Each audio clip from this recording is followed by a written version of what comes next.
jagadbijamadyam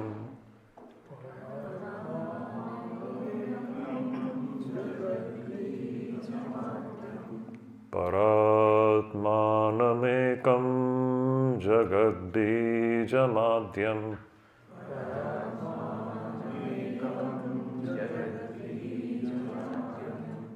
niriham nirakaram onkara vedyam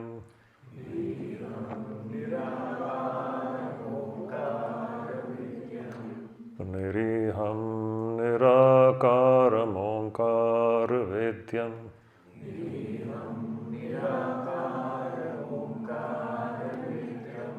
yato jayate palyate yena vishvam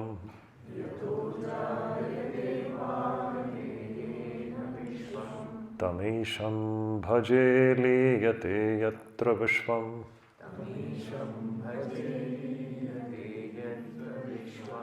tamisham bhaje liyate yatra vishvam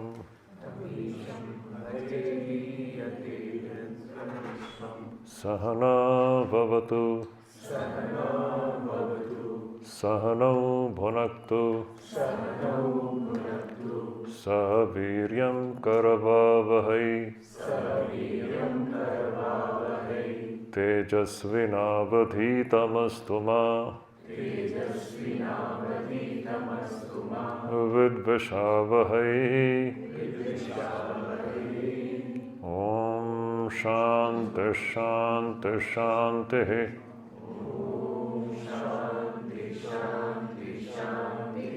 Hari Om.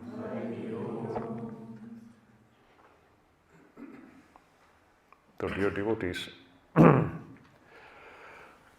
yesterday we had just touched upon the first very important point, that was what is Vichara, Vedanta Vichara.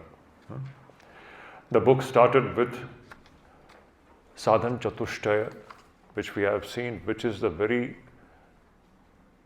foundational requirement for anyone to succeed in this great venture of self-discovery.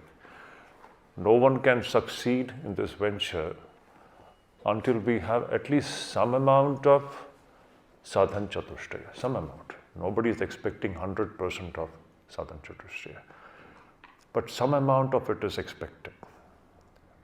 And when you have it, then the first thing that starts in this great venture is, it's an inquiry, it's an investigation, it's a penetrating investigation into what is real. And that is what is referred to as Vichara. Vichara is very important. Somebody came and told me that Sri Ramakrishna says that you should not do Vichara. No, it's not like that. We should always be very careful when we read Kathamrita. Sri Ramakrishna's teachings are all meant for individuals. He is talking to different individuals. Many of his instructions are contextual, and it is referred to certain individuals. At one place, at several places, and dozens of places, he says that you should do Vichara. Viveka and Viveka is Vichara. In dozens and dozens of places, Sri Ramakrishna says you should do Viveka and Vichara. At some places, he has said that you don't study Shastras. Now, when Sri Ramakrishna is telling to somebody, you don't study Shastras, he is telling to one person because his mentality is slightly different. So these teachings have to be very carefully taken. You cannot just universalize it. Vichara is the very central thing of spiritual life. Even in the Bhakti Shastra, if you read Naran Bhakti Sutra, you see Sri Ramakrishna says in this Kali Yuga, Naradiya Bhakti is the best path. Definitely. Now when we study Narada Bhakti Sutra, now we are going to have that retreat in Mayavati. Ultimately, all this inquiry will end up in bhakti. We'll see that now. This very inquiry will end up in supreme bhakti. You might have noted in Vivek Chudamani classes and Mandukya Upanishad classes, all the Upanishadic enquiry, finally it culminates in supreme bhakti, supreme devotion for Ishvara. This is the climax.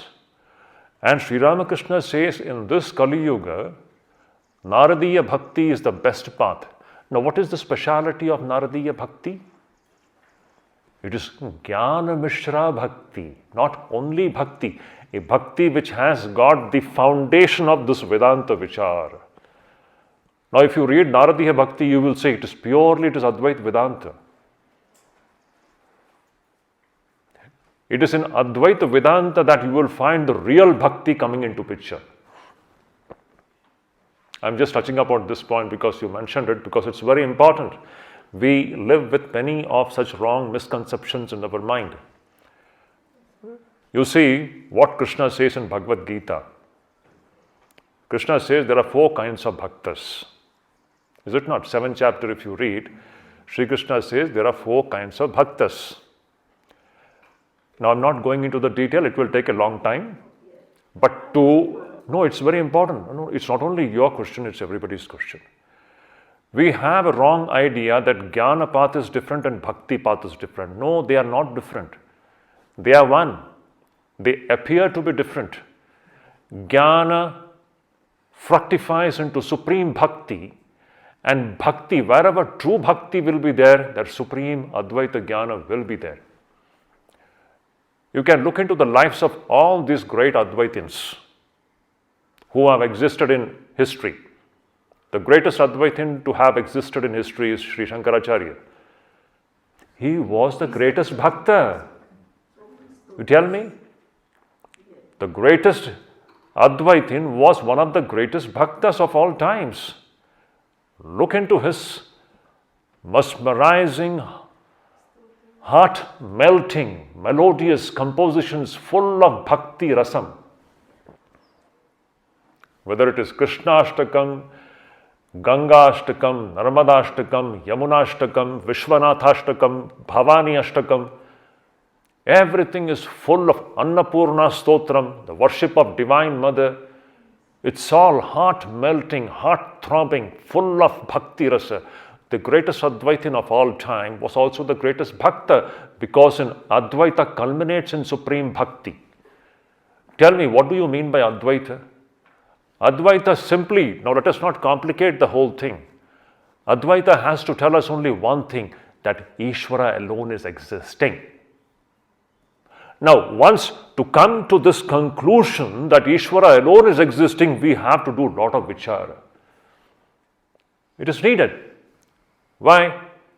In our present state of mind, we think that the world is existing, jivas are existing, and God is something separated from it. This is the big problem. This is okay. In the beginning, we all start our spiritual life with this kind of a differentiation between Ishvara, Jagat and Jiva. This is what is called as Dvaita. It's fine. It is not altogether wrong, but it is neither altogether right. It is only a state, a lower state in which we are existing today, and it is perfectly fine. But as we grow in spiritual life, you will see that the distance between Jiva and Ishvara begins to reduce. So from Dvaita, you slowly come to Vishishta Dvaita.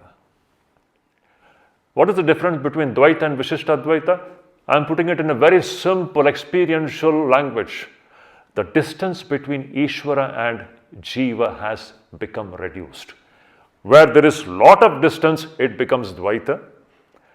Where the distance begins to reduce, it becomes Vishishtadvaita. Finally, when the distance vanishes, it becomes Advaita. You understand? In Advaita, everything is included. That is the beauty of Advaitic system. In Advaita, nothing is left out. The Jiva, Jagat, everything is seen as throbbing reality called Ishvara. And when you have come to this conclusion that Ishvara alone is existing, tell me now, what are you going to do? You have no other work other than being devoted to Ishvara. This ultimate understanding that Ishvara alone is existing Where will it finally take you in your emotions? You will be always a natural, spontaneous devotee, because this person is seeing nothing but Ishvara. For him, whatever is existing is Ishvara's form. He is always in a devotional mood. Not that presently in Dvaita problem is there, no. In Dvaita, we are very devotional when we come to the temple. The moment we get out of the temple, all the devotion is gone. Why? It is deeply ingrained in our hearts that God is this and this is world. But is this the true picture? Can you limit God to a place, a person, a form? As we begin to mature in spiritual life, our understanding about reality also matures. And that should happen. We should not be just tied down to one position. Yes, God is there in the temple. Okay, it's good. Swami Vivekananda says, it is good for kindergarten children. So Swamiji's language, okay, it's not my language. Swamiji is a very blunt person. He says this is good for school-going children. To think that God is there in the temple, fine, it's there. That is how we all start. We all started our spiritual life in that way. But can you limit God to a certain place, certain time, certain form? Finally, as you go on maturing in spiritual life, your distance between yourself and God begins to get reduced and reduced and reduced. And finally, a time comes, you will understand that there is nothing but God alone is existing. Now, this person will be spontaneously a devotee, always a devotee. He doesn't have to struggle to become a devotee. Whether it is a temple or whether it is a marketplace, everything is divine for him. Now, go back to Swami Vivekananda's definition. Let me just touch upon this point because we need to have a clarity. We think that Advaita is different, this Vichara is different, Bhakti is different. Vichara will finally end up in supreme Bhakti. And Bhakti will have a clear-cut understanding about what is the supreme reality. It is Jnana Mishra Bhakti. This is what Sri Ramakrishna was advocating to everybody. He was saying that, see, everybody in this Kali Yuga, the best path is the Naradiya Bhakti. And Naradiya Bhakti is Jnana Mishra Bhakti, Jnana Adharita Bhakti, Advaita Jnana Adharita Bhakti. Which is the Bhakti which Sri Krishna taught in Bhagavad Gita, the 7th chapter. Sri Krishna in the 7th chapter, he says there are 4 kinds of bhaktas. Arto, Jigyasu, Artharthi, and Jnani. The first 3 categories, it's okay. They all belong to the so-called beginning stages of our devotional life. In the beginning, we have these things. Artha, Jigyasu, Artharthi. That's fine. But Sri Krishna says, who is the real bhakta and most dear to me? He is a Jnani. And what is the difference? That Shankaracharya makes his brilliant comment. For a Jnani, there is nothing existing apart from Ishvara. And that's why his bhakti is Eka Bhakti, Krishna says. Krishna says, Jnani is what? His bhakti is Avyabhicharini Eka Bhakti. His bhakti is never broken. Our bhakti is broken. For sometimes we feel devoted, other times we don't feel devoted. Because why this is happening? This is mainly happening owing to the sense of dualism, that this is world and God is something separated from this world. As long as we are living with this idea, we are far away from reality, whatever you may say. Now here in this book, Vedanta or the Upanishads, they teach us to search for the reality boldly. And when you come finally to the reality, you will see your heart will be filled with supreme devotion. A natural devotion, a devotion which can never go away. That is the beauty of it. In Advaita, the real Advaita will finally end up in supreme devotion, supreme love for Ishvara. This is so we have to be very careful while reading Kathamrita. Kathamrita, we should understand, Sri Ramakrishna is talking to hundreds of individuals which have been recorded. So his teaching, his instructions are based upon the adhikar or the level at which the individual is standing. And his teachings are like that. Some of his teachings are universal, but most of his teachings are personal. They are all important, but most of the teachings cannot be universalized. So he speaks many things at many places. We have to, that's why even to study Kathamrit, you need the help of right people. Otherwise, we land up in some wrong conclusions. This happens. I'll tell you one more thing. Now, here all of you are devotees of Sri Ramakrishna, and you all are reading Sri Ramakrishna Kathamrita. Now, I'll tell you my opinion. It's an opinion. You can differ from me also. When we discuss Sri Ramakrishna Kathamrita, we discuss so many things. Thakur ye bole che, Thakur she bole che, and is it not? But the main thing we never talk about. In my opinion, Sri Ramakrishna's most important teaching was one. You know what is that? Huh? No, wait. That is there, of course. that is it. The most important teaching, I'll tell you, Sri Ramakrishna's teaching. Practical teaching to be applied in our day-to-day life. Sri Ramakrishna's most important teaching, in my opinion, was Advaita Gyan Achale Bendhe, Tar Pure Ja Ichha Tai Karo. This is the most important teaching, but least discussed. Have you find any Bhakta Sammelan or any satsang where this point is discussed? You will see, we keep on beating over the bushes. Thakur e bole che, Thakur she bole che. But this essential teaching was, tie the knowledge of Advaita to the corner of your cloth and then lead your life. Tie the knowledge of Advaita to the corner of your cloth and then lead your life. What do you mean by tying the knowledge of Advaita to the corner of your cloth? Simply speaking, to know that there is nothing existing apart from Ishvara. Come to this conclusion first. There is nothing called world and Jiva. It is Ishvara in so many forms. First come to this conclusion and then lead your life. This is the most important, central. This is the teaching of the Upanishads. This is not the teaching of Sri Ramakrishna. Sri Ramakrishna is echoing the Upanishad. Remember this point. Sri Ramakrishna has not come to tell us anything new. These are all the echoes of the Upanishads. What do you mean by tying the knowledge of Advaita to the corner of your cloth? What does it mean? It means that, understand, my dear children, there is nothing existing apart from Ishvara here. Any doubt? No. It is only when we come to this conclusion, now you will be a natural devotee. For you, devotion will be the only thing left out. What will you do now? अगर आपको ये पता लग गया कि ईश्वर से अतिरिक्त यहाँ कुछ है ही नहीं, आप बताइए आप क्या करोगे? आप ईश्वर की भजना करोगे? You have no other job then. For this person, his only job will be, he is always in a devotional mood. For him, everything is God. There is nothing like man and woman and world and all these things. He is seeing God in so many forms. He is always in a devotional mode. He is always communing with Ishvara, always spontaneously. This is the meaning of Advaita Gyan Achale Bendhe. माने ईश्वर ही आछे, ईश्वर छड़ा और किछु ही नहीं, एठा जेने life टके lead करो.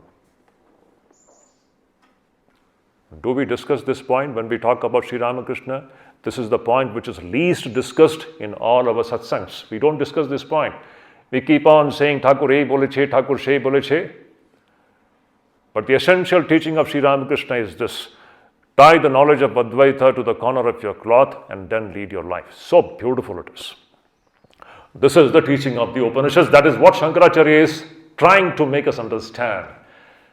That here there is nothing existing apart from Ishvara. And that is what we are now slowly heading towards it. So you were asking something? What is that? 1 minute. Yeah. How are we even devoted to someone if nothing exists in Advaita other than, even I am the part of that Ishvara. Exactly. Everything is Ishvara. Who am I even devoted to them? Exactly. Now this is the kind of Advaitic devotion where there is no differentiation between yourself and Ishvara, and yet an apparent differentiation is there in Vyavahara. Actually speaking, now you have to bring in two I should say, standpoints here. One is Paramarthika and other is Vyavaharika. Understand? Paramarthika means what? From the absolute standpoint, there is no difference between you and Ishvara. You are just Ishvara in this form. There is no difference. Actually speaking, there is no difference. But in Vyavahara, an apparent differentiation is as if we provisionally accept it. In Vyavahara, because of Vyavahara is going on, no? See, we are talking to other people. So in Vyavahara, apparently there is a difference. But inwardly, in your knowledge, you know that everything is Ishvara.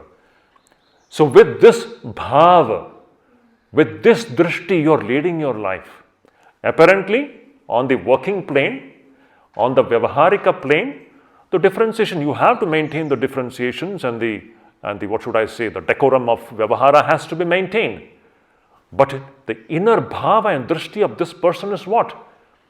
Everybody is nothing but Ishvara's so many forms. And this person is naturally having that bhava of bhakti bhava, devotion for everything, because he is actually dealing with Ishvara's so many forms. This is the point. So it is Vyavahara and Paramarthika. From the Paramarthika standpoint, you know very well, it's a kind of a inner awakening, an awakened vision which will come, which is bound to come to everybody. When this awakened vision comes, the person is now, with his open eyes, he is seeing nothing but God in so many forms. But in Vyavahara, it is as if they are different. Bhagavad Gita, how many shlokas are there? Krishna referring to this point. Avibhaktam cha bhuteshu vibhaktam iva chastitam. Where everything is avibhakta. Avibhakta means undivided. There is one Ishvara, undivided. Vibhaktam iva chastitam. As if divided. You understand? It's a combination between the reality which is undivided, but in Vyavahara, as if it is, we see divisions. So that from the Vyavaharika standpoint, you see the divisions are visible to us, but inwardly you know that these are nothing but Ishvara's one form. Now this person's devotion will be spontaneous, unbroken. That is what is referred to as avyabhicharini bhakti, eka bhakti. Shankaracharya there beautifully comments, in 7th chapter he says, Anyasya bhajaniyasya adarshanat eka bhaktir savishishyate. He says, for this jnani, anyasya bhajaniyasya adarshanat. For this jnani, he doesn't see anyone else existing apart from Ishvara. Just see the language. Suppose if you can just visualize, presently we may not be ready for it, but at least some imagination, we can stretch our imagination and try to just visualize. Just imagine if you come to a standpoint when you begin to see everything as Ishvara, now what is the option left for you? It's a serious question. If you have come to this conclusion that everything is Ishvara, now what will be your bhava?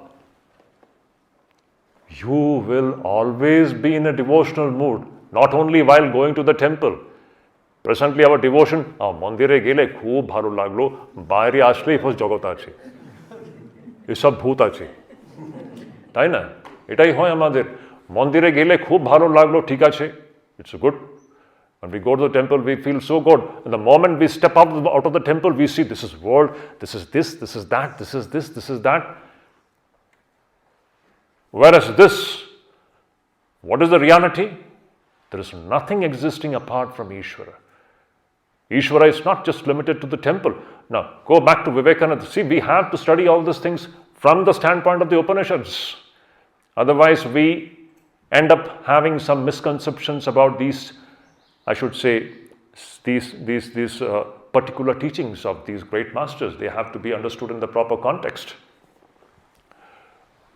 What is Swami Vivekananda's famous statement? Each soul is potentially divine. The goal is to manifest this divinity. How? By controlling nature, external and internal.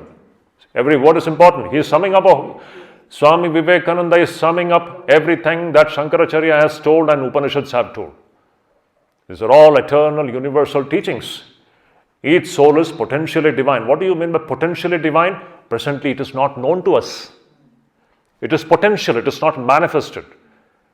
Each soul is potentially divine, means each soul is Ishvara. Each soul is actually potentially Ishvara, we are not knowing it. And what is the goal? To manifest this Ishvarahood. To manifest this divinity is the goal of human life. Manifest, bring out your Ishvarahood. We are all nothing separated from Ishvara.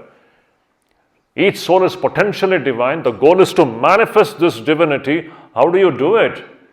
By controlling Shamadamadi Shat Sampatti Sadhana Chatushtaya.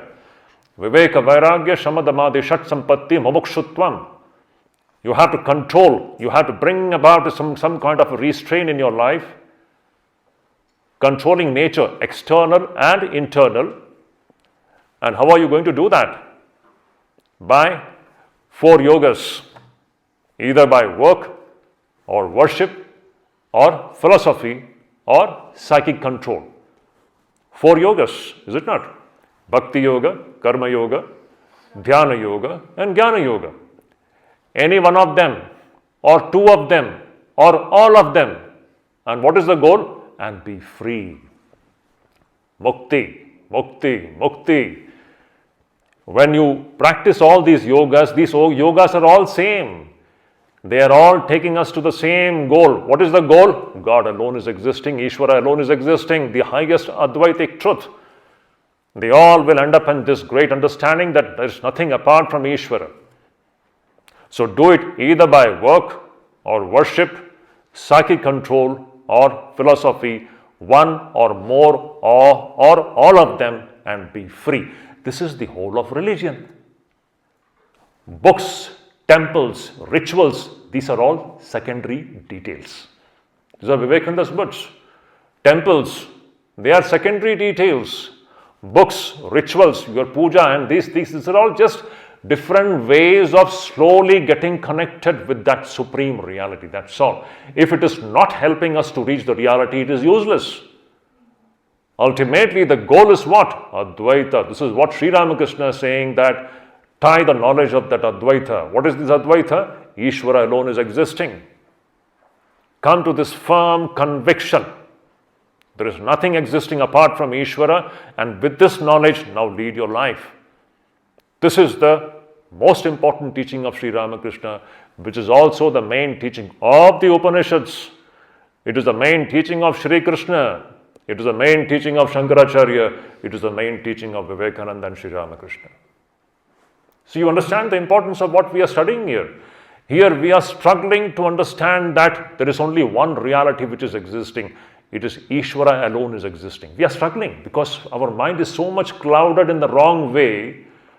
There's a lot of struggle to come to this conclusion. But it's good. We have to struggle. Nothing is going to come just so easily. So we have to work hard. If we work hard in the right direction, it is going to come. That is the point. It is a very positive message. That's why, but we need the direction in which we have to strive. Who will show us the direction? That direction is showed by these great masters. Otherwise, how do we know? See, we are just groping in dark.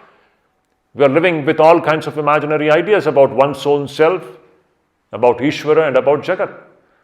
But with these great masters, they tell us, you see, my dear children, it is like this. Come on, change your vision. Bring in the right vision and live with the right vision. This right vision is what is known as Samyak Darshanam.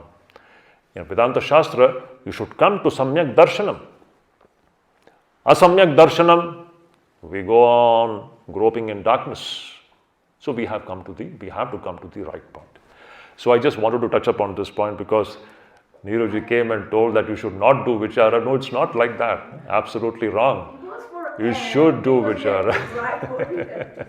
In this context, in same context, verse number 11, when Shankaracharya is telling vichara and anya sadhme, means no other means we can... Yes, Shankaracharya is saying that, see, without vichara, how will jnana is going to come? This dawn of this, jnana means what? Again, let us not be confused about these words. Jnana means what? भगवान ही है, भगवान से अतिरिक्त यहाँ कुछ भी नहीं है, बस इतना ही समझना है हम लोगों को. ईश्वर से अतिरिक्त यहाँ कुछ पहले भी नहीं था, अभी भी इस क्षण जब ये क्लास चल रहा है, यहां ईश्वर से अतिरिक्त कुछ भी नहीं है. Can we feel it? Do you think some world is existing? It is Ishvara who is existing here. We are not understanding this point. That is the struggle now. Let us slowly come to this point. And how do we come to this point? By walking on the path shown by these great masters. So what is the path? You see, inquire, vichara. When you will do this vichara, this knowledge that Ishvara alone is existing is bound to come. That is the point. You see? Anyway, let's go ahead. So yesterday we had seen what is vichara. We finished 16th verse we finished, no? So in vichara, some important questions were raised, beautiful questions, which everyone should ask. Koham, katham idam jatam, ko vai karta asya vidyate, upadanam kimastiha, vicharas soyamidrasha. Who am I? From where has this entire creation come about? Who is the doer of all these things? And what is the material out of which this entire creation has been made? To ask these foundational questions, existential questions, this is what is known as vichara. And when you begin to find answers to these questions, something wonderful is slowly will come. Our clouds of doubts and darkness will begin to be dispelled, and slowly the clarity will come in our lives. That is the point. So we have seen the answers to that. So from verses 10 to 16, it is all vichara. Now, if this is vichara, now see, we have to also understand our present state. In our present state, we are all in ignorance, is it not? Definitely, I think we are all in ignorance. I think there is no doubt about it. Is it not? We are all in ignorance. We are not knowing the reality. We are not knowing the reality as it is. We have miscomprehended the reality. We are suffering from the disease of miscomprehension of reality. We are suffering from actually two diseases. Shankaracharya says in his beautiful Bhashya, everyone here is suffering from two kinds of diseases. One is non-comprehension of reality, other is miscomprehension of reality. Two things. We are not comprehending the reality here. Non-comprehension. It is what is known as non-comprehension, agyan. And not only non-comprehension, we are miscomprehending the reality. How do you understand this? Shankaracharya gives a beautiful example. The same rope snake illustration. When you are looking at that, something which is lying on the street, and you straight away come to the conclusion that this is a snake. What is happening? Initially, there is a non-comprehension of reality. You are not comprehending what is actually existing there. And because of non-comprehension of reality, that rope is miscomprehended as a snake. You understand? This is precisely what is happening with all of us. Here, actually speaking, Ishvara alone is there, but it is not being comprehended. This is non-comprehension of reality. And because we are not comprehending the reality, we are miscomprehending the Ishvara as Jagat. You understand? Because we are not comprehending the rope, you are miscomprehending the rope as the snake. Similarly, because you are not comprehending Ishvara here, you are miscomprehending the Ishvara as Jiva and Jagat. This is the twofold diseases which every one of us is suffering from. Now, to overcome this disease, the only method is to go back to the roots and comprehend the reality as the reality is. When you comprehend the reality, when you comprehend the rope, the misconception of snake is gone. And when you comprehend Ishvara here, the idea of Jiva and Jagat will go away. You will see it is Ishvara and Ishvara alone. This is the simple point. Now, in our present state of ignorance, what is this ignorance? Let us try to understand. It is a beautiful, very important thing for us to understand our present state, how we are all confounded. We are all confusing one thing for the other. Let us see how it is happening.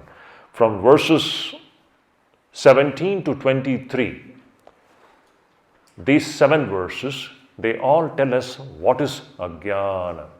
Very beautiful. Let us see. So here Shankaracharya is saying, Atma vinishkalo yeko deho bahubhiravritah tayoraikyam prapashyanti kimajnanamatah param atma niyamakaschantah deho bahyo niyamyakah tayoraikyam prapashyanti kimajnanamatah param atma jnanamaya punyo deho mamsamayo shuchihi tayoraikyam prapashyanti kimajnanamatah param atma prakashaka swachho dehastamasa uchyate tayoraikyam prapashyanti kimajnanamatah param atma nityo hi sadrupo deho nityo hyasanmayah tayoraikyam prapashyanti kimajnanamatah param atmanastat prakashatvam yat padarthavabhasanam nagyadiptivadipti bhavatyantyam yato nishi dehohamityayam modho dhritva tishthatyaho janah mamayamityaphi gyatva ghatadrishteva sarvada.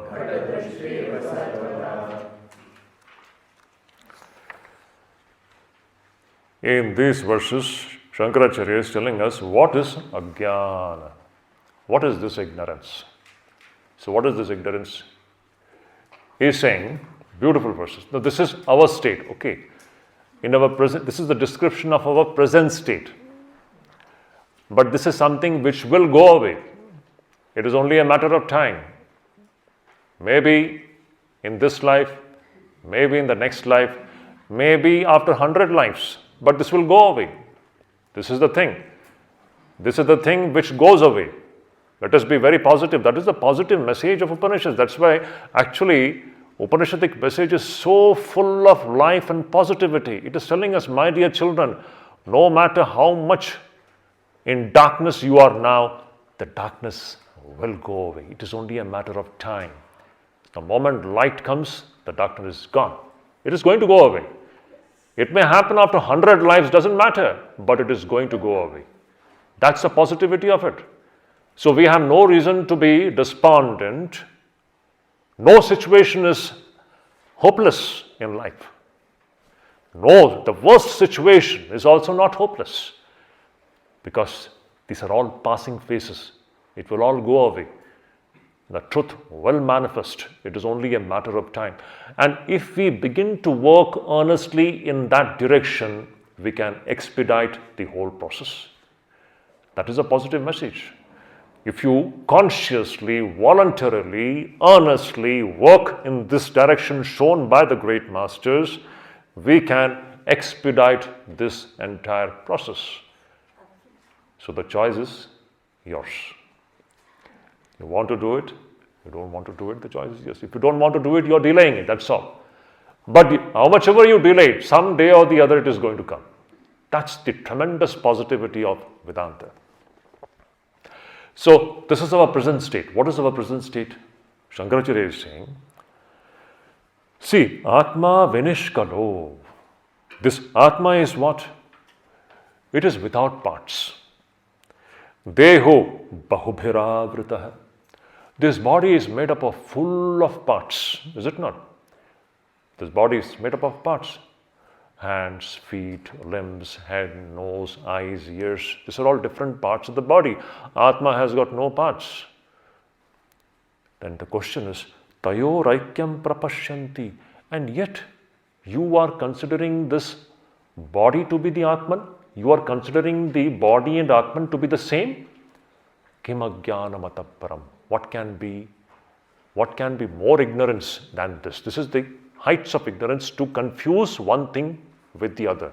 To confuse the Atman with the body, Atman which is partless and the body is full of parts. How can they be same? And yet you are saying that I am the body. What more can be ignorance? This is the heights of ignorance, to confuse yourself with the body.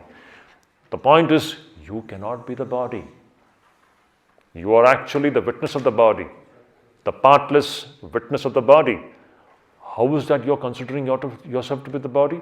This is the biggest ignorance. Kim ajnanam ataparam. Here, before going ahead, one point should be noted here. See, in all those illustrations which we have been referring to yesterday, especially the rope and snake illustration. In the rope and snake illustration, one can confuse the rope to be a snake. It is quite possible, and it happens also. It has happened. With me also it has happened. I'm telling you, because in Mayavati, we are surrounded by thick jungles. So every day when I go for a walk, one day I went for a walk in the very early hours, maybe 5 o'clock, and it was just dawn, it was just a very mild light at that time. Sun was just rising. So when I was walking, suddenly I came across something on the street at the great distance, and see, it is a natural human response. I thought there is a snake there. And the moment, in your understanding, if it is a snake, naturally all the emotions come out. It's a human emotions. It's like that. Our system is programmed that way. We just can't help it. So, but when I just came closer to it and when I looked at it very carefully, I saw it was just a creeper. It was not a rope. It was a long creeper lying on the road, but from a great distance it was just looking like a snake, literally. So this rope snake illustration is a wonderful illustration. It is very true illustration. Now Shankaracharya keeps on giving, because now we can think about 1200 years back when the whole country was full of forest. So this might have been a very common occurrence among the people, is it not? That's why this illustration is taken. It is so real, you can connect it with our own experiences. It is a day-to-day occurrence for anybody who is living in a forest, is it not? To confuse something as a snake. But Shankaracharya takes it as and makes it a great example to make us understand this is how we are confusing this Atman with the body.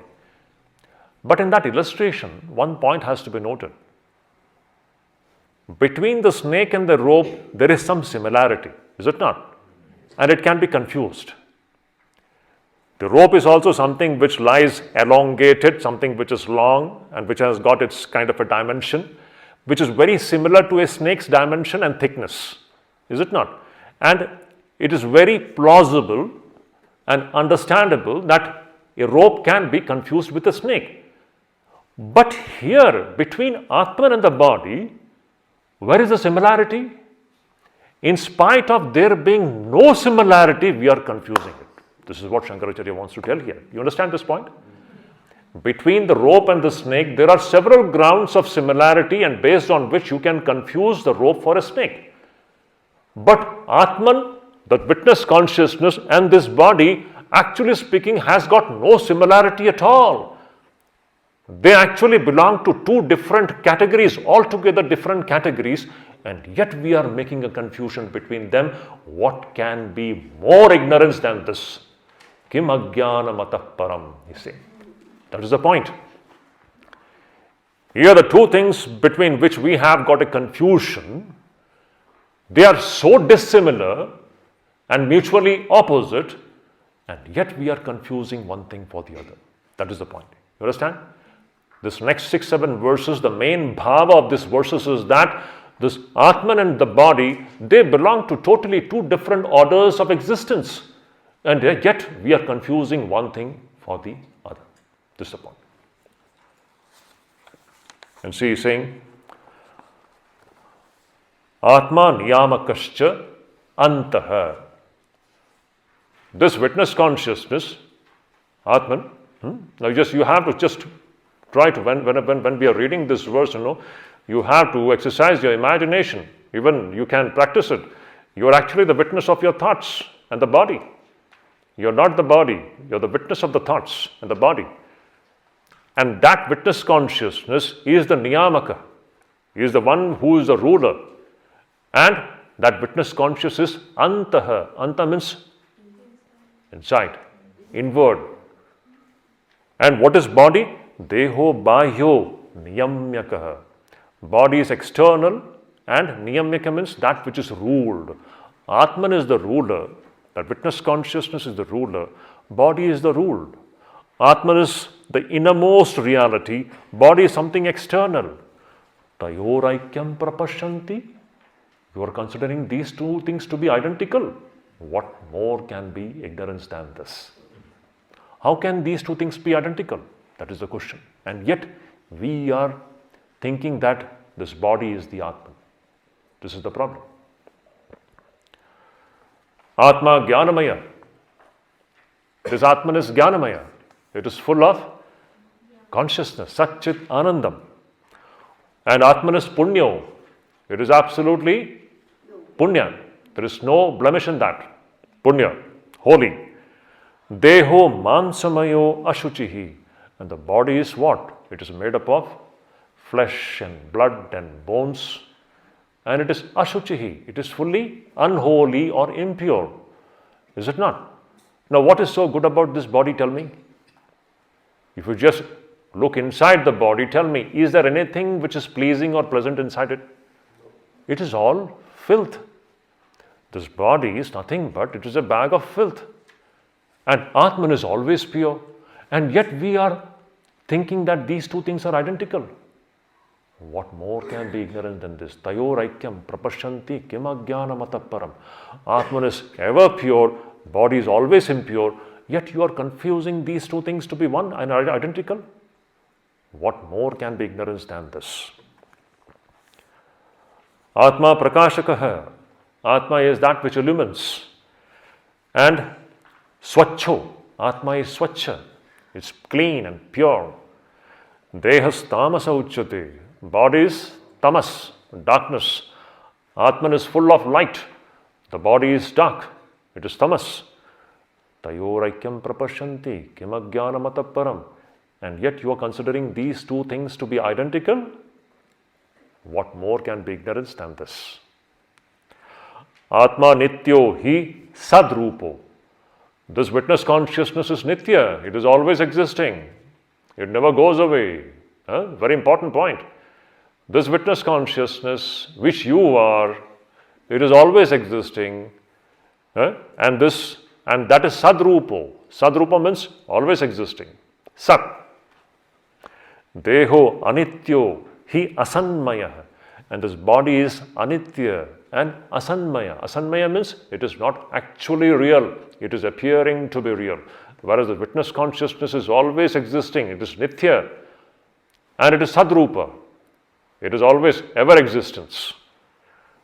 Tayoraikyam prapashyanti kim ajnanamataparam. And you are considering these two things to be identical. What else can be ignorance but this? How do you confuse these two things? They are totally of different characteristic. One is nitya and another is anitya. How do you confuse between these two things? This is ajnana. Atmanastat prakashatvam yat padartha avabhasanam. The luminosity of the Atman. Atman and Atman's prakashatvam. The luminosity of the Atman, and Shankaracharya is saying Na agnyadi deeptivat deepti. It is not like the luminosity of fire, etc. Fire is luminous, is it not? We have seen fire is luminous, or this light is luminous. This is all luminosity. Sun is luminous.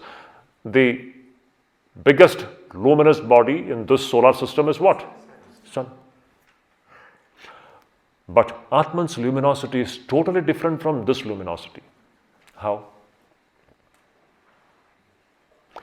The sun's luminosity, number one, is it dispelling the darkness everywhere? It cannot dispel the darkness everywhere, is it not? Even when now, there are many places where the sun's rays are not reaching. Huh? Amazon forest, or whatever you may say, there are many places where the sun's luminosity is not the other side of the moon, is it not? The other side of the moon is always dark. There are many places where the sun's light is not reaching. It's dark. Okay? This is one thing. This is one point. The luminosity, you can light this lamp, but this lamp, is it going to dispel all the darkness? It cannot. That is one thing. So, Shankaracharya is saying this Atman's luminosity is not like the luminosity of the different luminous bodies which we are aware of, like sun and fire, etc. Na agnyadi deepti vad deepti. Another important point is that Atman's luminosity, this is a very interesting point. It's a very subtle point. See. Suppose now it is evening, night 10 o'clock. There is pitch darkness here. Okay. In this room, there is pitch darkness. You come and turn on the light. The darkness is dispelled. This light is anti-darkness. Okay? This light is anti-darkness. Atman's light is not anti-darkness. How? What do you mean by that? Atman's light is that light in which you perceive darkness. You understand this point? So beautiful it is. It's a fact. Acha, everything is dark. Who is seeing this darkness? In which light are you experiencing the darkness? In which light is the darkness being experienced? Suppose this entire creation is dark, yet it is being experienced. Who is experiencing it? Can you imagine it? That is Atman. It's a very important point. Where everything is dark, we are perceiving. Who is the perceiver of this darkness? Atman. It is not anti-darkness, it reveals darkness. In Atman's light, everything is revealed. Even darkness gets revealed. That is the difference between the luminosity of the Atman and the luminosity of the so-called the different luminous bodies which we are aware of in this creation. It's a huge difference. So Atman's light is that in which even the darkness gets illumined. Is it not? It's a very important point. So that's what Shankaracharya is saying. Na agnyadi deeptivat deepti. This deepti, this luminosity of the Atman is not like the luminosity of fire and other luminous bodies in this creation. Just like bhavati. Bhavati andhyam yato nishi. Just like nishi, in the night, everything becomes dark. But who watches this darkness? It is Atman's light which is watching and experiencing the darkness. Then what? Dehoham iti ayam mudho dhritva tishtati ahojanah mamayam ityapi gyatva ghatadrishteva sarvada. And Shankaracharya is saying now, how strange it is. Literally, what a great surprise that Dehoham iti ayam mudho dhritva tishtati ahojanah. What a strange thing is that this foolish person, Shankaracharya is very fond of using this word mudha. Every now and then he uses this word mudha. He says, this mudha, this foolish person, and what is this foolish person doing? He is thinking that, Dehoham, I am this body. And he is thinking that I am this body. And at the same time, he keeps on saying that this is my hand, this is my feet, this is my head. Mama ayam ityapi gyatva. This is mutual contradiction. Now tell me, what is the difference? If I am the body is one kind of an understanding. And to say that this is my leg, this is my feet, it is a different kind of an understanding. See this table, I can say that this watch is mine. This is my watch. The moment you say that this is my watch, what does it mean? This watch is different from me, is it not? Am I the watch? Am I the watch? You can say that that is your book, this is my book. Are you the book? Similarly, we keep on saying this is my hand, this is my head. Is it not? Then how does this body become you? Something which is mine has to be distinct and separated from you. We keep on saying this is my head is paining today. Is it not? Today my head is paining. आज पेट में दर्द है, मेरे पेट में दर्द है, तो फिर ये पेट आपका नहीं है. But this foolish person, he is such in a confusion, he keeps on saying both the things. He keeps on saying that I am the body, and also he keeps on saying this is my feet, this is my head, this is my mind. The moment if you are saying it is mine, how can you be that? If this is my watch, how can I be the watch? I can never be the watch. Similar is the condition.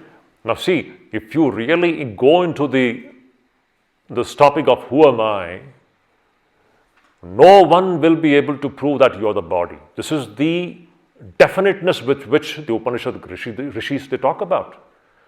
If you really study some of the Upanishads, you will become so clearly convinced you cannot be the body. Can you imagine? Means how much diametrically opposed is our understanding about ourselves and the truth. What is the truth and what is our present understanding? It is diametrically opposed to each other. You cannot be this body. This body idea that I am the body will continue as long as you have not started the investigation. The moment you start the investigation, an earnest, sincere investigation with the desire to arrive at truth. So it's an important thing. This investigation is not just intellectual exercise. It's an earnest, it's a hankering, it's a deep, strong yearning to arrive at my own true nature. It's a yearning, it's a vyakulata. It's not just an intellectual exercise, it's a deep yearning to know my own true nature, which ends up in this kind of a clear-cut understanding that you cannot be the body. Now, as I said yesterday, when we were discussing, every day you are giving up this body. Just few hours back, what were we doing? Just 5-6 hours back. Okay, now what is the time? It's just 10 o'clock. Okay, so 6-7 hours back. We were all snoring, okay? 7-8 hours back, we were nicely snoring. Did you know that you had a body? But you existed, you know that? You existed as bliss, supreme bliss. You understand what is the meaning of deep sleep? Now, this doesn't mean that you have to sleep whole day. Don't come into that.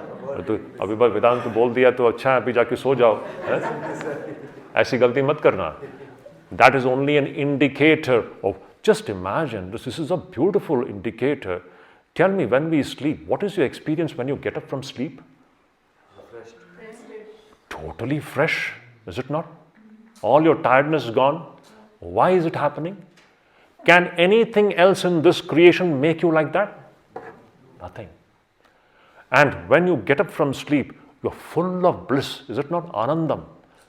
In that sleep state, there is not one drop of dukkham.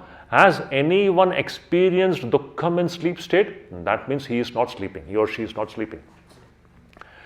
If you are sleeping, there is no dukkham in that. Even the worst chronic cancer patient, who in the waking state undergoes tremendous pain in the so-called sthula sharira, put him into sleep, where has the pain gone? Where is he landing up every day? Atman. There is not one drop of dukkham there, it is full of ananda swarupam. This is another big point for us to think. Tell me, where is happiness in this world? Outside or inside? Inside. Do you really mean it? Then you will stop running after things if you mean it. We don't mean it. All the treasure of Anandam is inside. There is not one drop of Anandam outside. Please know this. Upanishads keep on hammering this idea, but we don't understand this point. Shankaracharya says, in this world, there is not, in this world means in this gross thing which we are seeing outside, there is not one drop, iha samsare sukhasya gandham matramapi nasti. There is not one drop of sukham anywhere outside. We are chasing, it's a wild goose chase. That's why in spite of all our 60, 70, 80 years of running after these objects, are we happy in life? Anyone? Are we fulfilled? But every day when you go to your sleep, you come out fulfilled, is it not? What a fullness of experience it is. When you come out of sleep state, you feel all your exhaustion is gone.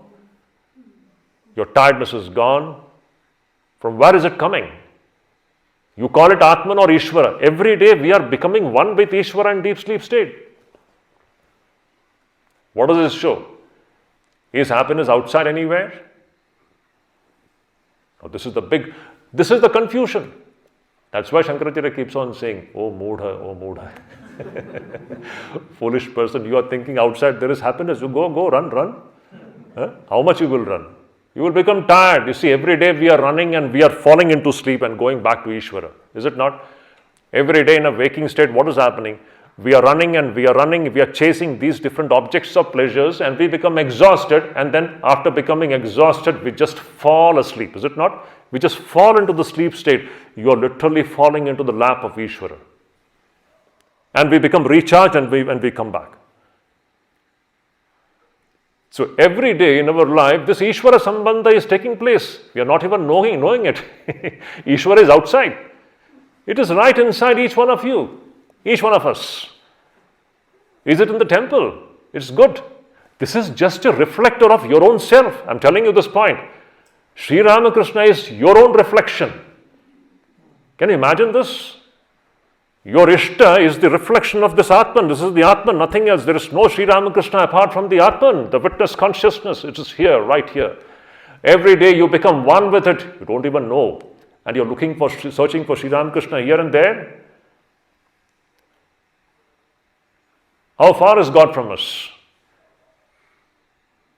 Sitting on the bank of the river, we are thirsty. This is what kim ajnana mataparam. What else can be ignorance than this? Whereas we are always one with that Ishvara, that Lord, and yet we are not understanding this point. This is what Sri Ramakrishna says, Advaita Gyan. First understand that you are not different from it. Tie this knowledge to the corner of your cloth and then lead your beautiful life. Then see how beautiful this life becomes.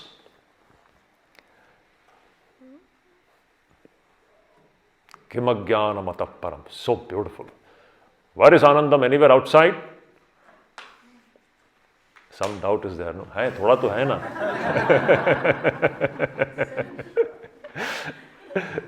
थोड़ा तो है महाराज, ऐसे कैसे आप बोलते हैं आप?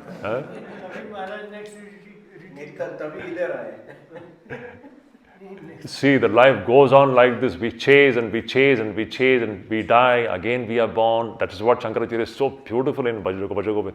Punarapi jananam, punarapi maranam, punarapi janani jathare shayanam. This is going on. We are chasing. We are all chasing happiness.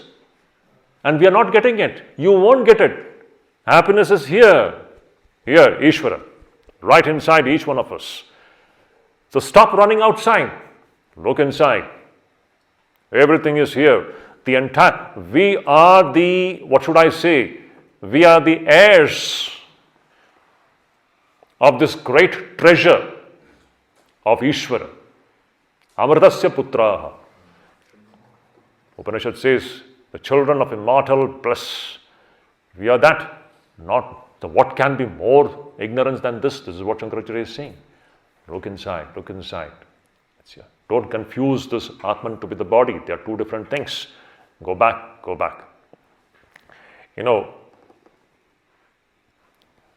Today at what time the tea is going to come? 10:45. I think 10:30 tea will be better actually. Is it not? So we can have some... 10:30 will be better. And then after that, till 12:15 we can go ahead. So we can have some joy of tea. Reflection of bliss. Eko Manushananda. So it's like that. And Sri Krishna also has said, Sarvasya Chaham. Mai Sarvasya Chaham. Chai aham. Sri Krishna in the Gita has said, Sarvasya Chaham. Mai sabhi ka chai hoon. No, one of our senior sadhus used to make fun like this. He would say, Sarvasya Chaham. See? So that let us have tea then. It's like that. Anyhow. So, here. So what I was saying is this point. The real Anandam. How do you confuse between these two things? So first, initially now, we are slowly now progressing. Initially, we are discriminating between the body and the Atman. Okay, this is just, we have not come to the ultimate reality now. In this, there is a dualism. As if body is different and the Atman is different. Okay, for the time being, let us go at like this. Then,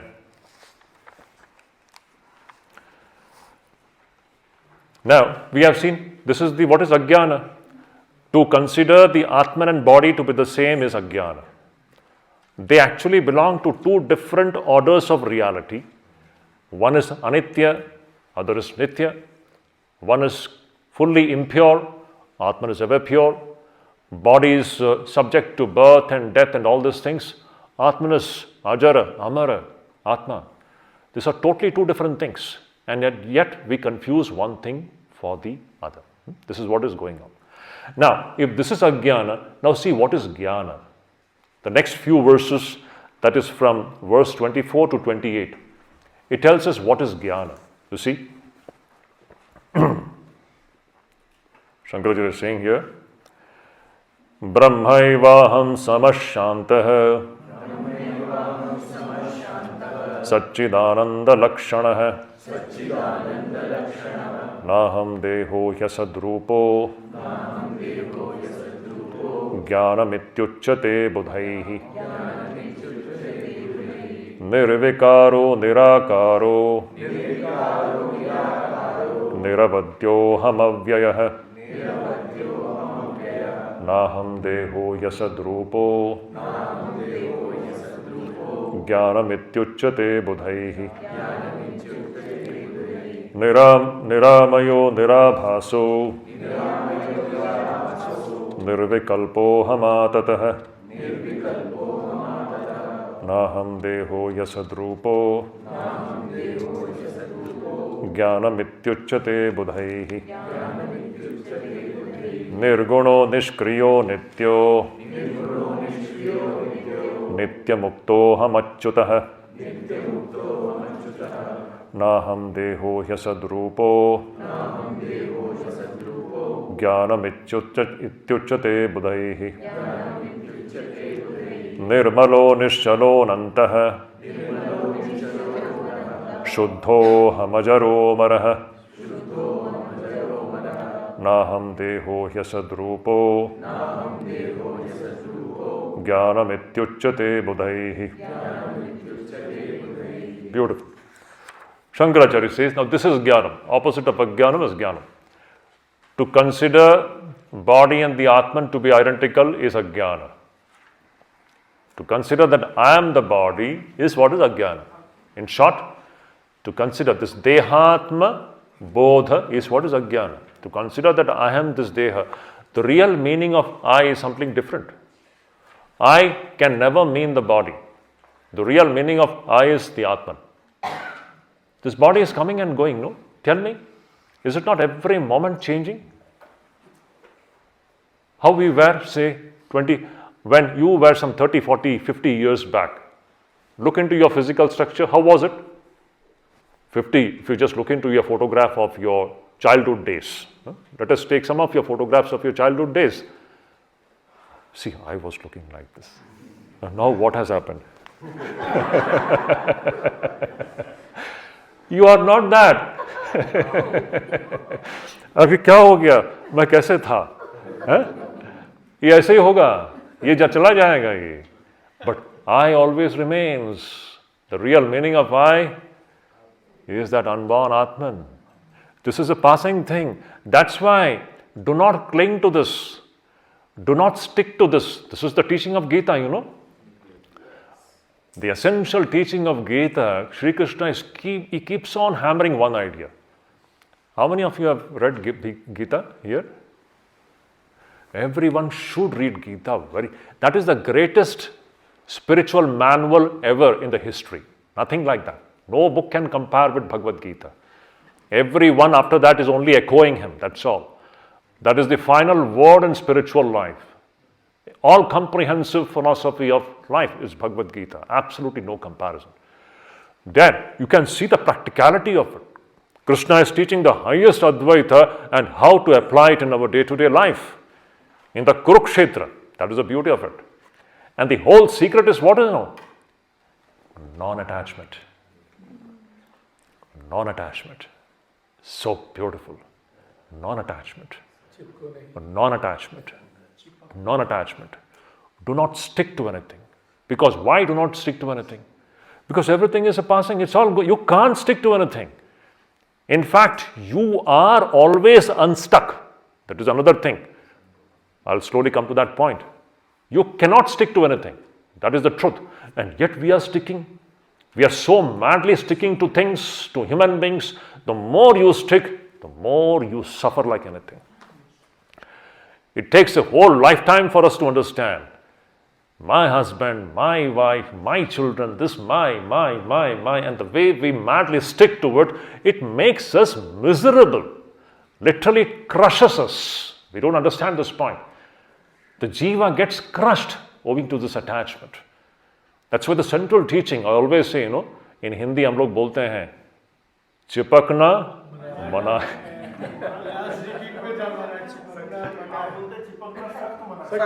हाँ, सख्त word बहुत important है. चिपकना, सिर्फ चिपकना मना है ऐसा नहीं, चिपकना सख्त मना है. Sticking is strictly prohibited. Not only prohibited, but strictly prohibited. You stick and you're gone. There's nothing to stick here. Everything is a passing show. But that's the intelligent way of handling this mysterious thing what we are experiencing here. This is the greatest teaching which Sri Krishna has given in the Bhagavad Gita, the practical application of it in everyday life. Now this has to be practiced. Now don't say that we are family. Did Krishna teach the greatest teaching to a sannyasi? Arjuna was a householder. It is meant for the common man and the common woman of the family. Do not think that, this is meant for sannyasis. No. It is meant for the common man, the common woman, the housewife. It is meant for the common man, the common woman of the family. In the family, you have to practice this asangatvam. Sangam tektva. How many times, dozens of times, Krishna keeps on hammering this idea. Oh Arjuna, fight this battle. How? Sangam tektva. Beautiful. Just like a lotus leaf floating on the water. Be like that, he says. The lotus leaf which is floating on the water cannot stick to it, nor does this lotus leaf stick to the water. So beautiful it is. It is fully inside the water, okay. The lotus leaf is not running away from the water. That is the important point. And that illustration is so beautiful. You might have noted it. See, often when we talk about non-attachment, what our tendency is, bhag jana hai. Family se bhag jana hai. To run away from the family. No, that is not the solution. There is no question of running away anywhere. There is no question of leaving your family members. That is foolishness. That is not spirituality at all. There is no question of leaving your family members. You have to be in the midst of everything and yet be unattached. The lotus leaf is not running away from the water. It is inside the water and yet it is absolutely untouched by the water. That is the art of living which Krishna was teaching. The greatest teaching, absolutely. No comparison. Now, we are slowly moving towards that understanding now. We will see now how Shankaracharya is going to take us to that very vantage point where we will be able to understand Our nature is such that we are always unattached. We are always naturally unattached. You cannot be attached. That is what actually Shankaracharya is going to teach us. How? We'll see. So, we have seen what is Ajnana. Now see what is Jnana. What is Jnana? Brahma eva aham.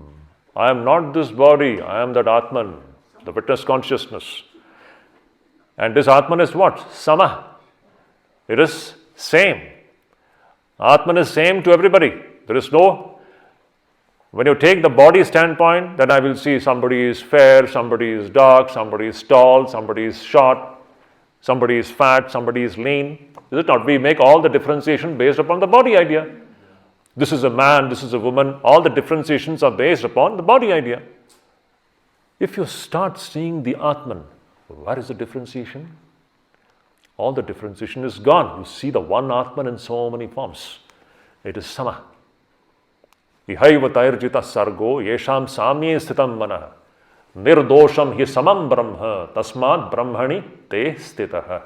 Krishna says, Brahman is what? Samam. It is the same everywhere. When you have that Brahma drishti, Atma drishti, for that person, everyone becomes the same. There is nothing like one is superior, one is inferior. This is man, this is woman. All these are all ideas based upon the body idea, gender idea. I always say this gender idea is something which is the biggest binding factor. It is this horrible gender idea. I am a man, I am a woman, completely based upon the body idea. This is how we are terribly bound, shackled in this gender idea. But once you develop a deeper insight, a deeper vision about the man, the whole vision changes.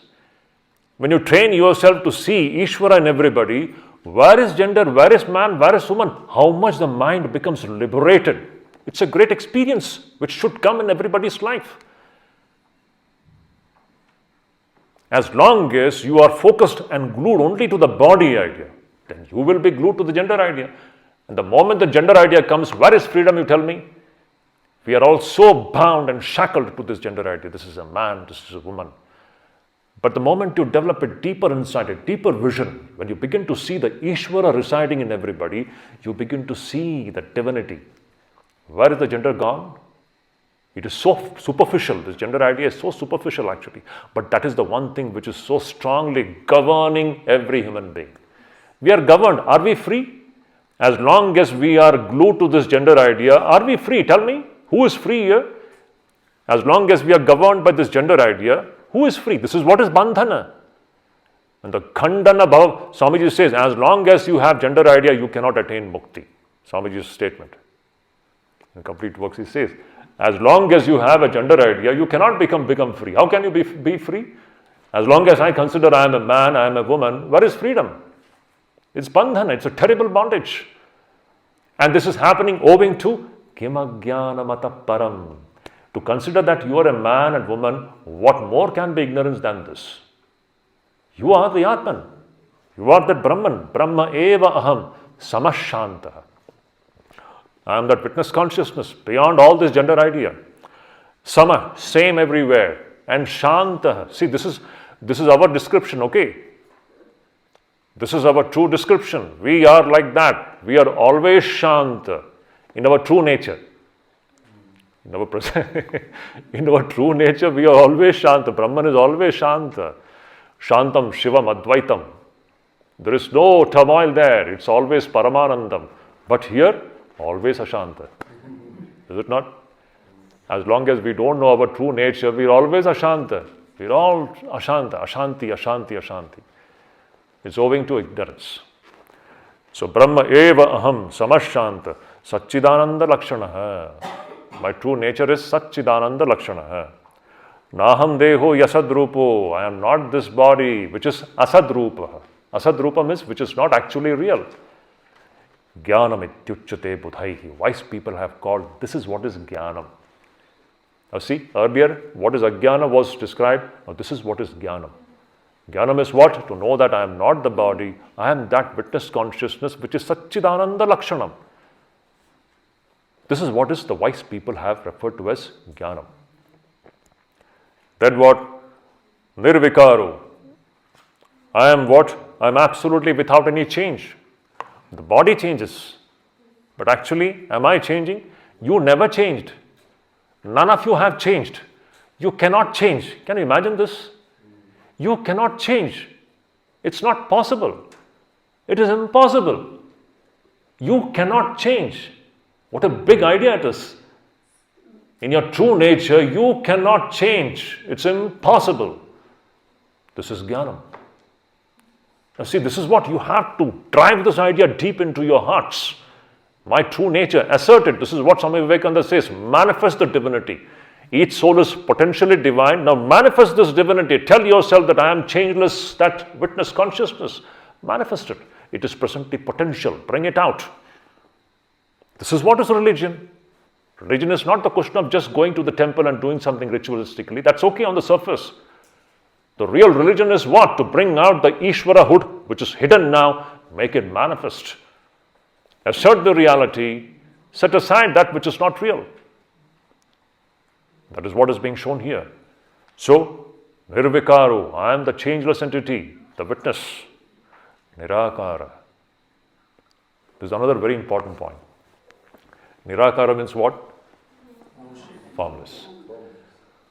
Now, we have to first determine,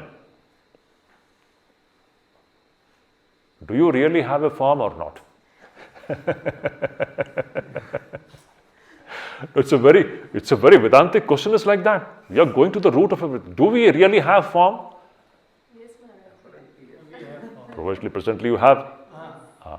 But actually not. Actually not. You cannot have a form. This is happening because the real inquiry has not been done. Do we really have form? We don't have a form. Now see, that's why it's a very interesting point is this. The day you come to the right conclusion about your own self, the next time when you stand before the mirror and look into your own form, you have to start, am I? So the so-called the common man, the common woman spends so many hours standing in front of the mirror, is it not? It's a common thing. But next time, if you're a Vedanti and if you're a seeker of truth, you will begin to ask this question. This structure which I am seeing in front of me in the mirror, is this the real I? You cannot be this. Every day it is going away. Do we have to really make it a big issue? Every day it is going away. And yet you exist formless. There's another method of inquiry, which is known as Avasthatraya Prakriya. In the Vedanta, it's a very, very powerful method of self-realization. And you're saying Vichara should not be done? Don't be into this misconception. It's a very powerful method of self-realization. Just now, here itself, it's like that. So in that Avasthatraya Prakriya, now just tell me,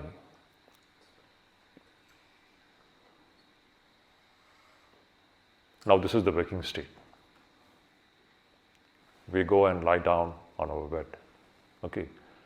Slowly this waking state goes away. And the dream starts.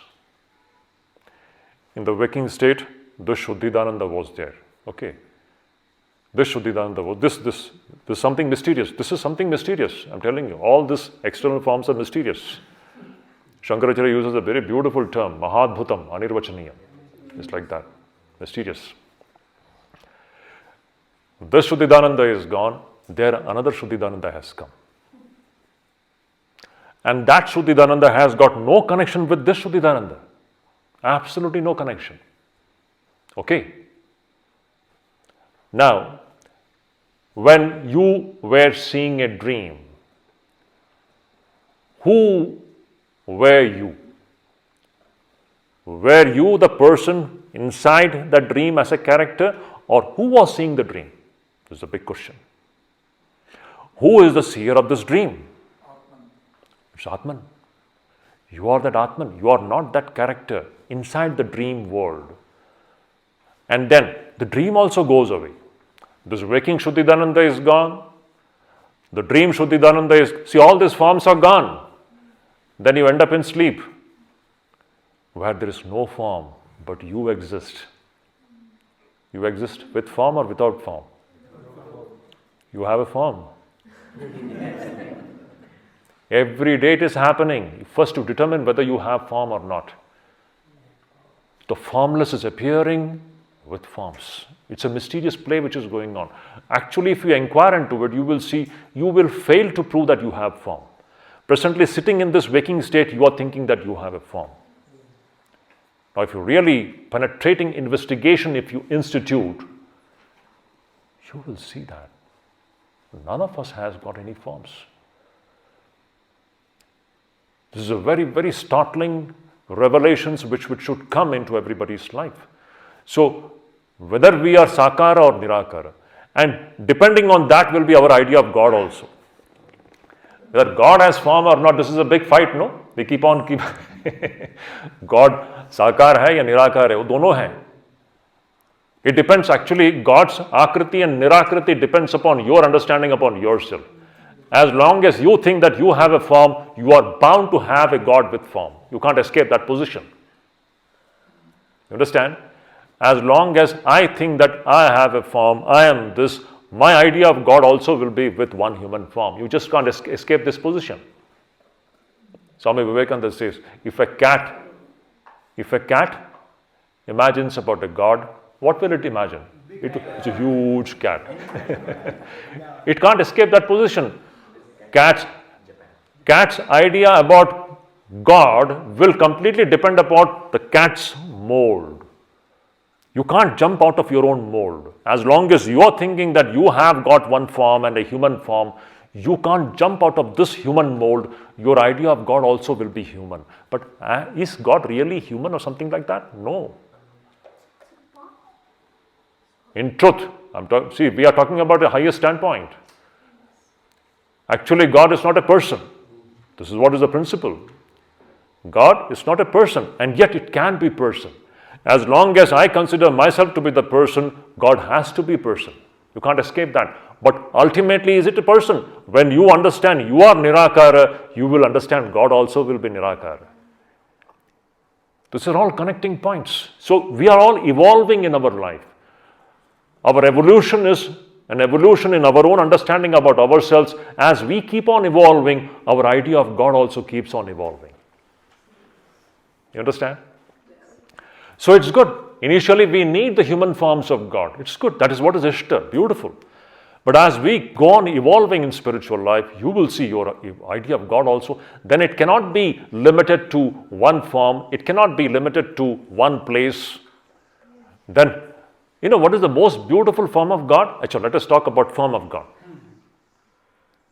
In Vedanta, all the great teachers, these are all experiences of the rishis. Let me tell you, this is not imagination. These are all the experiences of the rishis.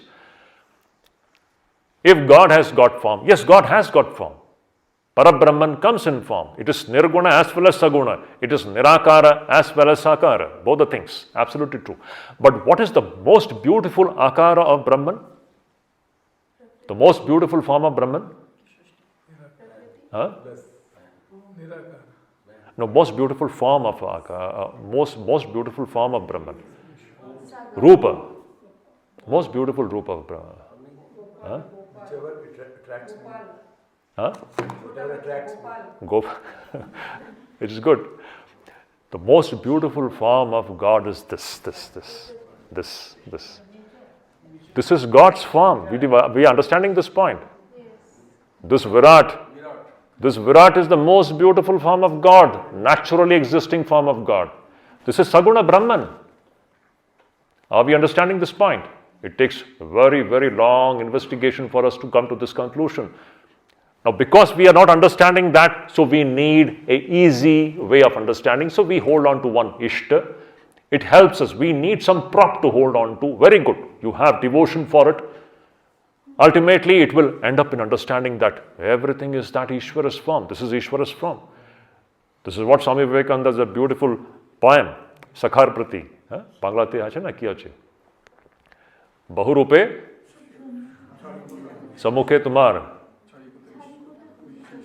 To kothaye kuch amra, those who don't follow Bengali, I'll tell you. Swami Vivekananda is saying that Bahurupe Sammukhe Tumar. God, Ishvara is standing in front of you in so many forms, leaving this Ishvara. Which Ishvara are you searching for? This is the Upanishad's idea. You understand this point? Ishvara is standing in front of us in this Virat, this is Saguna Brahman, this is Ishvara's form. Leaving this Ishvara, which Ishvara are we looking for? Actually, Shankaracharya in one of his places, he says, throughout our life, now this will be very startling. Shankaracharya says, throughout our life, since the day we were born in this body, all of us, throughout our life we have experienced nothing but God. We never understood it. Can you imagine this point? Throughout our life, we have been always seeing God and God alone. We never understood it. Ajnana. What is this? When you are looking at the rope and you are seeing snake in it, when you are seeing the snake, tell me, what are you actually looking at? In the rope and snake illustration, if you see, what are you, even when you are seeing the snake, what are you actually looking at? Is it not? Similarly, what you are referring to as Jagat, you are actually looking at Ishvara. We are not understanding this point. We have never experienced anything apart from Ishvara in our life till now, and in future also we are not going to experience anything apart from Ishvara. Nothing else is existing. It is not to be just told verbally. Do we really sense it, perceive it, feel it in our hearts?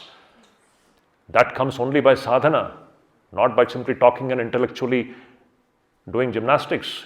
Now sadhana is required to really make this an experiential fact. That is why sadhana is required. That is why japam is required, puja is required, all these exercises are required, meditation is required to come to this point to understand that everything is God and God alone. This is the beautiful position actually. So here Shankaracharya is saying what? Nirvikaro and Nirakaro. This Brahman is changeless and it is Nirakara. We are Nirakara. Actually speaking, we don't have any Akriti. We don't have any form. And Niravadyo. Niravadyo means free from all taints, impurities. And Avyayaha. We are imperishable or unchanging. Naham deho yasadrupo jnanamityuchyate buddhai. I am not this body. I am the witness of this body. This is what is the knowledge. Then Niramayo, Nirabhaso. Niramayo means I am free from all diseases. Amaya means diseases. Niramaya means free from all diseases. Diseases belong to the body. But the witness consciousness, it doesn't have any disease. Diseases, old age, the Shadvikara. The body is going through the different stages of changes. We are born, we grow, we become young, we come to the middle age, slowly the body begins to degenerate, it becomes diseased, and finally it dies one day.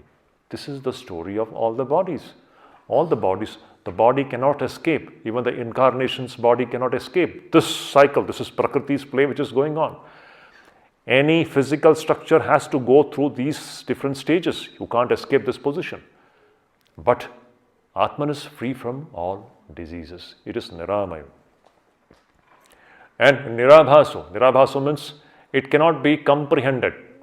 It cannot be comprehended by any of the instruments of knowledge like senses or mind. It is Nirabhasa. It cannot be. It's beyond mental comprehension because Atman is the witness of the mind. How can the mind comprehend the Atman? You can take the position of being witness of the mind. The mind cannot comprehend the Atman.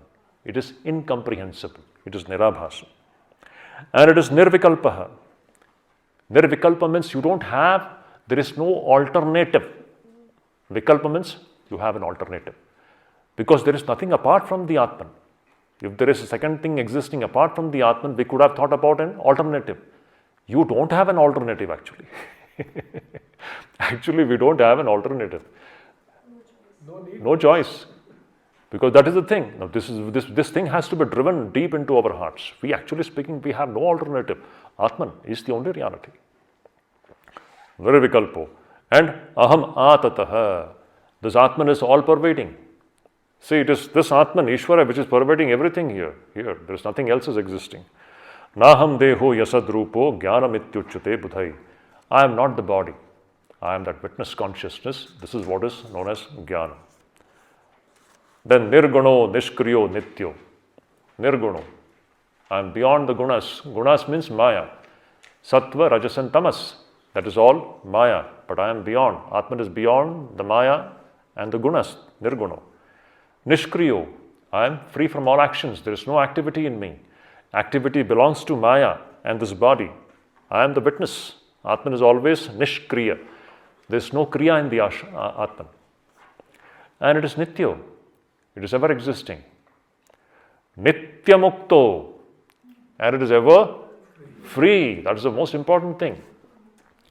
Shankaracharya's famous utterances keeps on coming in his commentaries. What is the Atma? Nitya Shuddha, Nitya Buddha, Nitya Mukta Atma. He keeps on saying.